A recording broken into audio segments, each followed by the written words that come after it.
How important is the Australia part or the Australia leg to the stadium super truck business? Well, I think the Australia, I'll tell you why the Australia thing is so good for us is the V8 supercar television guys Yeah. are probably some of the best in the business I've ever seen. And from all my forms of motorsport, their camera angle, their content, the things, their in-car cameras, they do a wonderful job gathering the content. And the races over there are epic. You know, we went to Adelaide this year, and when we talk about, and I'll flick you guys some photos, and I think Scott sent you some stuff so you have some background information. But at Adelaide this year, we had 230,000 people at the event. Yeah, that's good. I think that's double the Daytona 500, maybe 3 times Daytona 500. Yeah. And they're passionate about their motorsport because they're not oversaturated. Yeah. You know, here in this country, motorsport gets oversaturated really easy. What is your response then? We asked Paul a few weeks ago, you know, what was it? What do we take for granted over here? Yeah. You know, something like that. What do we in NASCAR take for granted? And he said, you know, the coverage that you get, you take for granted, right? Do you agree with that? And what would your answer to that be for us NASCAR people, that because you've been in all of it? Well, you know, like I said, I think their television is really good. And this is not a knock on anybody. This is just where they get their camera angles, their creativity on doing the events. You know, obviously the NASCAR guys and IndyCar guys are both really good, but the action is different over there. So their competition, the cars can actually run right on top of each other and make passes. Yeah. Where here we're oval track, we get it on top of each other and we get aero push, and it just blows the front tires off it. After 5 laps, you can't make the thing. You know, it's hard to be in that second position where I think they're maybe it's the rear wing that they have on their car. Whatever they have, they can slipstream, and they've got a little bit better slipstream program than what we have over here for racing. You know, I'm talking about a V8 supercar, but the camera stuff is really, really good. And then, you know, what's the difference? What do we take for granted? I think the thing that we have in America is we have so much of everything. Yeah. And the fan is still the same amount of fan, but he has a choice. Does he want to go to a NASCAR race? Does he want to go to an IndyCar race? Does he want to go to an off-road race that weekend? Does he want to go to a drag race that weekend? Does he want to go to Superbike or Formula One when they're in town? There's only 52 weekends, and there's only so many motorsports fans that are easily get distracted by all forms. So there's an excess, and now and excess, and Tony and Ray Evernham have added another series that will add to the excess, and so we'll see. We have more decisions to make then, I guess, on how we spend our weekends. Is what you're saying. The Australia thing, I can't help but wonder. Because when we were talking to Paul, again, a fantastic or just a thing that blew our mind was the politics that you guys ended up in at Australia with the series getting. What do we call it? I don't think a ban is the word because you're back in it, right? I mean, like, what happened in Australia? Paul's telling us about a bar story. Yeah, no, Let me tell you what happened in Australia. There's more to this. There's more to this story. Okay, let's hear it. All right, and this is my opinion of what happened in Australia. But the bar story is 100%, and it wasn't. I want to say the right thing. It wasn't. I don't want to take the bar story into turn into a complete wild shenanigans at a bar. As it was a small group of us. There was probably 30 there. The owner invited us from the track. Hey, you know, come on over. You know, I'll buy you guys dinner. I'm like, all right, cool. And he's like, you know, just will you throw a tag out and tell people, you know, that your guys are going to be there. So I did more than that through a normal Instagram post out, as well as said, hey, I'll load up an SST and I'll bring it there. So they brought it on a rollback, and obviously, the more people showed up, which was a good thing. That's the whole idea. And at the end, everybody wanted to hear the truck. We had security guards that were there. And when we went to go load it onto the trailer, obviously I jumped in the thing. It was a Matt Brabham truck. And I jump in it. And security guards. One goes on one side of the street, one goes on the other, blocks traffic.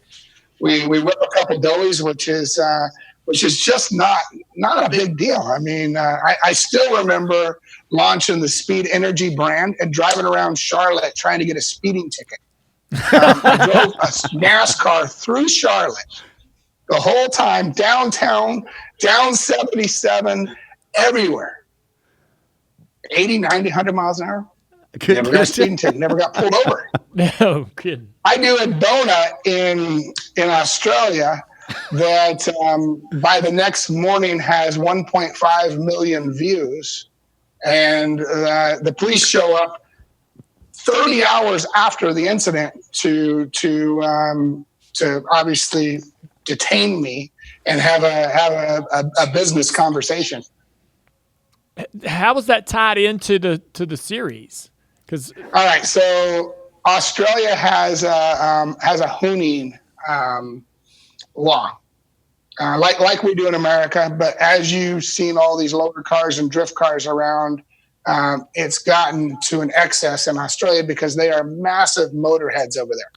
They love to work on their cars. They love to do things, and so they have a hooning law. And basically, at the end of the day, obviously, I had to pay my fine, had to do my community stuff.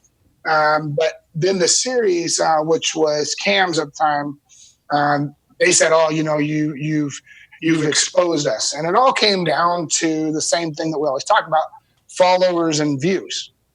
And if we didn't get 1 million views, we never would have gotten this position. But I was connected with Matt Mengay. I think it went on his Instagram, and like I said, it had 1 million the next morning or something. And obviously, people found out about it. But isn't that a good thing?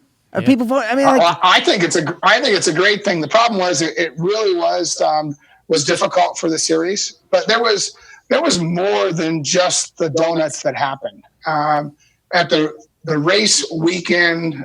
Before that one, we had a massive crash on the front straightaway. Oh, I got you. And one of our wheels came off. Oh, I got you. Okay, so the wheel came off. We got very fortunate. It hit a bridge and stopped there.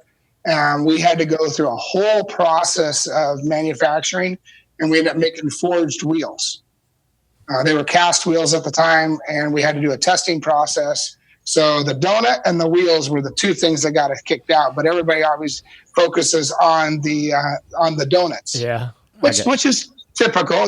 We find one little piece, and we're gonna say, okay, that's what we're gonna run with. Yeah. And the other side was Stadium Super Truck was in the position we were literally stealing the fans. I mean, at the same time. And so when Stadium Super Truck went away for our wheels, their attendance went down. And their fans were rebelling, bring Stadium Super Truck back. So between the fans rooting for us and cheering for us, and us remanufacturing wheels, we fired back up at Adelaide this year, and they had one of their biggest crowds in 2020. So it was a good deal. Fantastic. Do you think that you'll increase your activity over there in Australia? Will that, as your series grows, will you include more races in that? Well, we don't do just Australia. We've done South America. We do Asia. Yeah. I had a program with Chevrolet last year where we did 4 events in all throughout of Asia, and it was part of their truck promotion over in Asia. Yeah. And so Stadium Super Truck was the lead. And, what we would do at those events was more Ken Block style stuff. I don't know if you've seen, but sure. These trucks are amazing. I mean, they 3-wheel like crazy. We can 2-wheel them like a bicycle, and they will jump a football field like it's no big deal. That's insane. Awesome.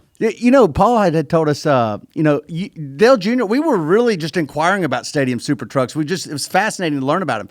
And Dale was like, well, how much of this stuff is not scripted? I don't remember what the word it was, but choreographed, scripted. Yeah. And Paul said that's that one. You poked the bear, Dale, on that one. Is that right? I got to be honest. You kind of caught me off guard there, and that just shows you how people really don't even understand what we're doing. But we wanted to know, and we need to explain it more so that people understand. So Stadium Super Truck, imagine it when I started it in 2013, I started as franchises. there's a whole business side of this whole thing that was put together as well, where a race team or a sponsor doesn't have to worry about a race shop, because at the end of the day, nobody cares about anything but what happens on that racetrack. Mm-hmm. It's true. I mean, Yeah. the most exciting thing happens on the racetrack. And unfortunately, all of motorsports seems to be focusing on something different. And that hardcore fan wants to watch what's happening on that racetrack. And how I know this is we have views that we can put up views, and we can do some of the bitchinest edits, some of the coolest stuff. I mean, really good choreograph, bring in some music, bring in some people to talk. Nobody watches it. When I run hardcore 2 minute just of inside SST, click a million views like that. It's really weird. But we do a simple one of something that we put a week into, and it takes no views. It gets 5,000 views.